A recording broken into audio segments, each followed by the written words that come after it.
Now a 220 volts AC voltage is supplied from a wall socket to an electric kettle of resistance 40.33 ohms.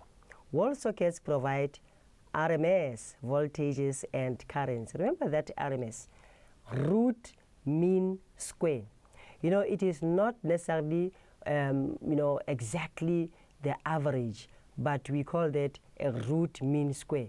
But when you just say it, in our language, you just say on average, how much of the maximum voltage do we get at our homes? It is not to its maximum, but on average, what do we get? So that is what we mean by root mean square. Remember, even again in maths, when you talk about an average, in other times we find that we say calculate the mean. We are still using the same thing, isn't it? Right, let's have a look. Electrical energy consumed by the kettle per second, that is what we are supposed to find. That's what you are supposed to calculate. Right, in that case, what is it that we are going to need here? Remember, you are given information regarding this part here. You can't just be given that for fun. It means that will help you in a way. And you are given that guidance that this 220 volts is VRMS.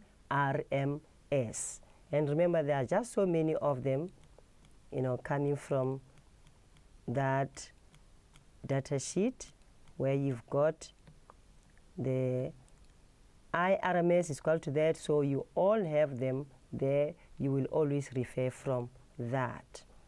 So now, what is it that you need to do in order to have a look at how you find what you are in need of?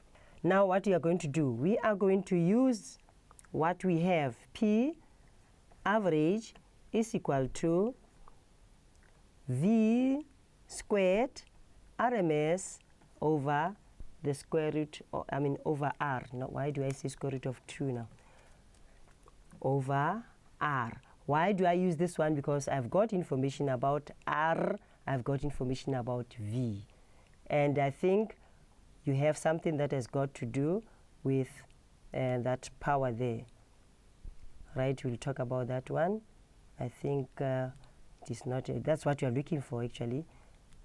We are looking for power in this case in order to lead us to something else. So P average is equal to V squared RMS over R. We've got the value of V squared, V on its own, and you remember you are given that as 220 volts. Yes, you square that, don't forget.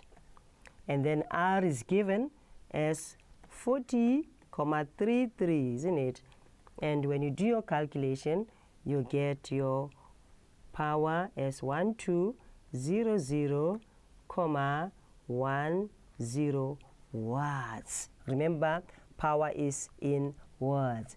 But you are not asked to find this, isn't it? Let's have a look at it. Let's try to find out what is happening here. You calculate the electrical energy, but not just electrical energy, consumed by the kettle per second. And when you go back to, how to calculate power, this is what is meant. The energy per second. So in a way, this was about calculating power. It was not said to you calculate the electrical power. It was said calculate the electrical energy consumed by the kettle per second. So that part of per second is the one that is bringing the difference now. So you were required to find P average, not electrical energy. Be very careful.